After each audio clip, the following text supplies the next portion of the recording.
Let's talk about the various expenditures that the government has to incur. I talk of the plan expenditure.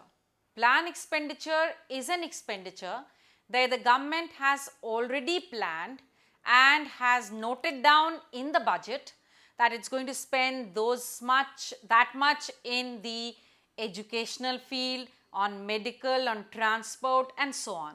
So it's already planned the budget or the expenditure which the government plans to spend in the fiscal year. Then the non-plan expenditure, but there are certain expenditures which are not planned beforehand and suddenly you have to spend or the expenditure comes in that form. It could be sudden emergency, drought, famine or say war, something of that kind, and then there is a non-planning expenditure, or even in normal circumstances the government sometimes has to have the non-plan expenditures. Then there is development expenditure. Development expenditure is the expenditure that the government will spend on developing the infrastructure of the country, or it could be on building roads, hospitals, schools, bridges, that is the development of the country. The expenditures done here is termed as the development expenditure. But there is also non-development expenditure. The expenditure done on defense, running of administration are the non-development expenditure, wherein there is no development as such, but it is an important part of the budget. We cannot go without it. These expenditures have become a necessity of the modern day life. We cannot stop spending money on the defense of the country. Next is the balanced budget. Now, balanced budget is a budget which is balanced in a sense that the receipt and the expenditure are almost the same. That is, whatever the government is collecting from the people in the form of taxes, it is spending, it is the expenditure done on welfare activities and other is almost the same.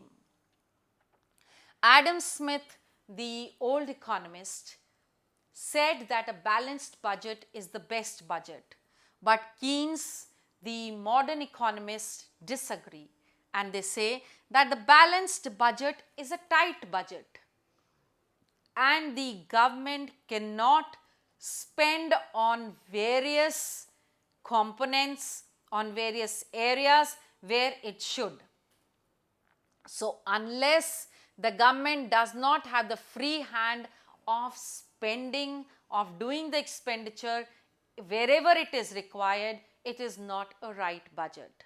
So, the old theory of a balanced budget of Smith was in fact not liked or was refuted by Keynes, the modern economist.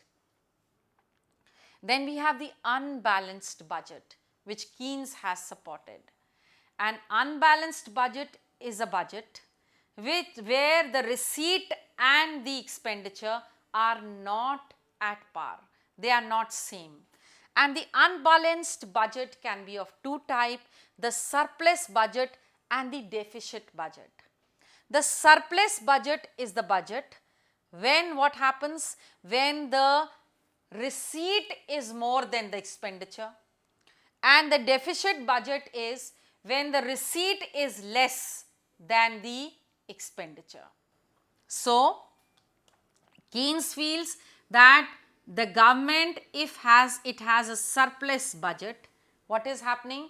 It is not spending on the welfare and development of the country and is forcing the people to give more in the form of taxes to the government. That means it is not a welfare government. So, the surplus budget is in fact not a right budget. A deficit budget will give rise to unemployment, economic depressions, and also the investors from outside will have a fear in investing in the country. So, these are the various kind of expenditures that are enacted by the government in its budget. Let me talk about the deficits. The first deficit is the revenue deficit. Revenue deficit is the total expenditure which is done more as far as the total receipt of revenue which is done. So, the revenue expenditure, when it becomes more than the revenue receipt, gives us the revenue deficit. This means that there is excess of expenditure. Well, if the government has to curb the revenue deficit, it will have to see that it controls its excess budget, that is, it cuts down on its expenditure and it can raise taxes on the rich people, people who can afford to pay more taxes, and the implication of the revenue deficit in the worst form is the inflation that we see. So, remember, the revenue deficit is the deficit which comes when the total expenditure, revenue expenditure, exceeds the total revenue receipt. Next, we have the fiscal deficit. Fiscal deficit is when the total expenditure that we have, here when we collect the excess expenditure over the total expenditure on the total receipt. That is, again, the expenditure is more. That is the fiscal deficit. Then we have the primary deficit. Primary deficit is fiscal deficit minus the interest on the payments, that is the loans, borrowings, recovery, etc. gives us the primary deficit. But remember, whether it is the revenue deficit, it is the fiscal deficit or the primary deficit, all of them indicate on only one thing, and that is the expenditure has become more than the receipt.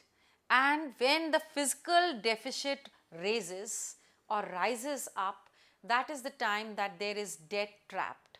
Debt trap means that a person or an individual or the government or anybody for that matter gets caught in a vicious circle, and thus you are never able to repay, and therefore you end up into what is called the debt trap. So, remember, the deficits are not a good sign for the economy of the country, and they should be avoided as far as possible. But even if such things come into the economy, the measures should be taken immediately so that the economy has a smooth running and remains a stable economy for the coming generations. And that was all about your unit. Thank you.